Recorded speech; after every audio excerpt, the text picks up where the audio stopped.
In 2013, Hollywood released one of the most celebrated films about greed ever made, The Wolf of Wall Street. What nobody knew at the time was that the film itself was funded with stolen money, $100 million, taken from the people of Malaysia, and the man who wrote the check was not some shadowy criminal. He was a 30-year-old with no official title, no government position, no listed income, and somehow, access to billions. The year is 2009. Malaysia's Prime Minister, Najib Razak, launches a sovereign wealth fund. Its name, One Malaysia Development Berhad, 1MDB. The stated mission was clear: drive economic development, build infrastructure, secure Malaysia's financial future. It raised billions from international bond markets, and within 3 years, $4.5 billion of it was gone.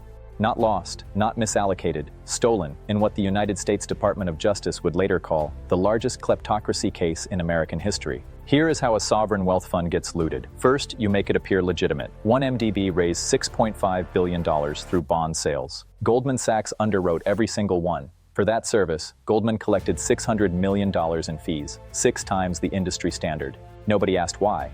Then the money moved, through shell companies in the British Virgin Islands, through accounts in the Cayman Islands, through banks in Singapore and Switzerland, each transfer layered over the last, each destination more obscure than the one before.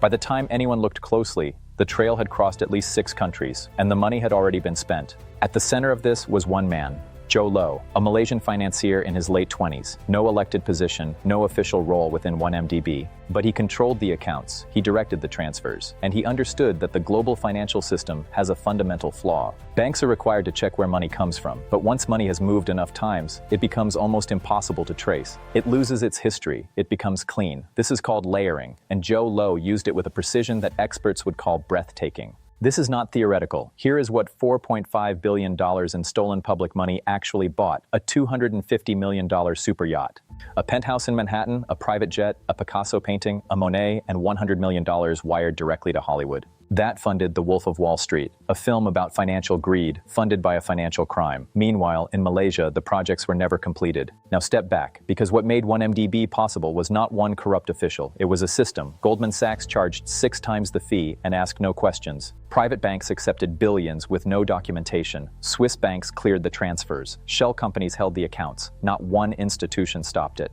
Goldman Sachs paid $2.9 billion to settle charges. Najib Razak was convicted, but Joe Low, the man who designed the entire system, is still free. This was not a glitch in the system. This was the system. Follow SparkWealthHQ, because the next story is already hiding in plain sight.